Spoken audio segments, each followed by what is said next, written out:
Hello दोस्तों, उम्मीद की किरण में मैं निशा आपका स्वागत करती हूँ। दोस्तों, आज की इस वीडियो में हम बात करेंगे कि एक पत्नी में क्या क्या गुण होते हैं, क्या क्या उसमें ऐसे लक्षण होते हैं जिससे वो साक्षात लक्ष्मी का रूप कहलाती है।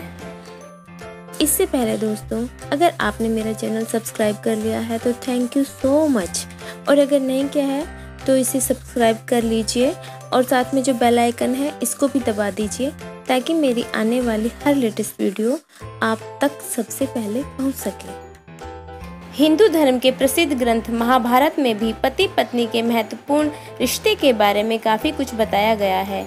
भीष्म पितामह ने कहा था कि पत्नी को सदैव प्रसन्न रखना चाहिए क्योंकि उसी से आपके वंश की वृद्धि होती है। वह घर की लक्ष्मी है। यदि घर की लक्ष्मी प्रसन्न होगी तभी घर में खुशियाँ आएंगी। इसके अलावा भी अनेक धार्मिक ग्रंथों में पत्नी के गुण व अवगुणों के बारे में विस्तार से बताया गया है। आज हम आपको विष्णु पुराण, जिसे लोक प्रचलित भाषा में गरुड़ पुराण भी कहा गया है, उसमें उल्लेखित पत्नी के गुणों की व्याख्या करेंगे। दोस्तों, गरुड़ पुराण में पत्नी के जिन गुणों के बारे में बताया गया है उसके अनुसार जिस भी व्यक्ति की पत्नी में ये गुण हो उसे स्वयं को देवराज इंद्र यानी भाग्यशाली समझना चाहिए। कहते हैं कि पत्नी के सुख के मामले में देवराज इंद्र अत्यंत भाग्यशाली। गरुड़ पुराण में पत्नी के गुणों को समझाती हुई एक पंक्ति मिलती है जो इस प्रकार है: सा भार्या या ग्रहे दक्षा, सा भार्या या प्रियंवदा, सा भार्या या पति प्राणा, सा भार्या या पतिव्रता। अर्थात जो पत्नी गृह कार्य में दक्ष है, जो प्रियवादिनी है, जिसके पति ही प्राण है और जो पति परायणा है, वास्तव में वही पत्नी है। गृह कार्य में दक्ष से तात्पर्य है कि वह पत्नी जो घर का कामकाज संभालने वाली हो, घर के सदस्यों का आदर सम्मान करने वाली हो, बड़ों से लेकर छोटों का ख्याल रखती हो। जो पत्नी घर के कार्य जैसे भोजन बनाना, साफ सफाई करना, घर सजाना, कपड़े बर्तन आदि साफ करना, यह सब बड़े अच्छे तरीके से करती हो, वही गुणी पत्नी कहलाती है। इसके अलावा बच्चों की जिम्मेदारी ठीक से निभाना, घर में आए अतिथियों का मान सम्मान करना, कम संसाधनों में भी गृहस्थी को अच्छे से चलाने वाली पत्नी गरुड़ पुराण के अनुसार गुणी पत्नी कहलाती है। ऐसी पत्नी हमेशा ही अपने पति को प्रिय होती है। अगला है प्रियवादिनी, अर्थात मीठा बोलना। शास्त्रों में मीठे बोलने को भी एक महान गुण माना गया है। अगर गृहिणी अच्छे स्वभाव के साथ अच्छी वाणी का उपयोग करती है तो ऐसे में घर की खुशियों में चार चांद लग जाते हैं। घर का वातावरण बहुत अच्छा हो जाता है। जहां लोग एक दूसरे के साथ वार्तालाप में कटु शब्दों का उपयोग करते हैं, वहीं वह घर नरक के समान हो जाता है। इसलिए प्रियवादिनी जो स्त्री मीठा बोलती है उसको भी उसका एक बहुत बड़ा गुण माना जाता है। आज के ज़माने में जहां स्वतंत्र स्वभाव, तेज तर्रार बोलने वाली पत्नियां भी हैं जो नहीं जानती कि किस समय किससे और कैसे बात करनी चाहिए, इसलिए गरुड़ पुराण में दिए गए निर्देशों के अनुसार अपने पति से सदैव संयमित भाषा में बात करने वाली, धीरे धीरे व प्रेम से बोलने वाली पत्नी गुणी पत्नी होती है।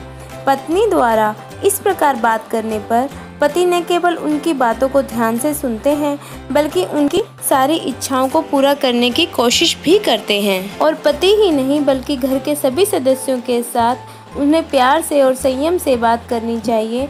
ऐसी स्त्रियां जो परिवार में सबके साथ अच्छे स्वभाव के साथ पेश आती हैं वो एक गुणी पत्नी कहलाती हैं और ऐसी स्त्रियां अपने घर को स्वर्ग बना लेती हैं।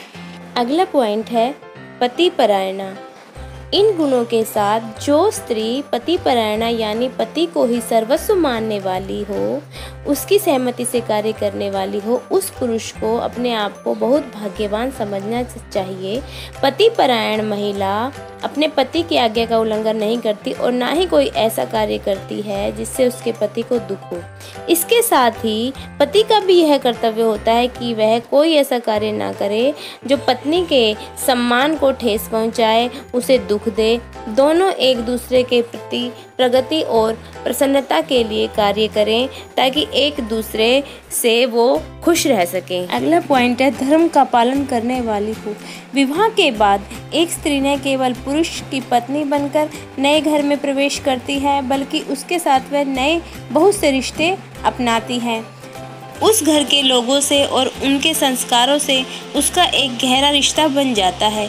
इसलिए शादी के बाद नए लोगों से जुड़कर उनके रीति रिवाज और उनके धर्म को स्वीकार करना भी स्त्री की जिम्मेदारी होती है।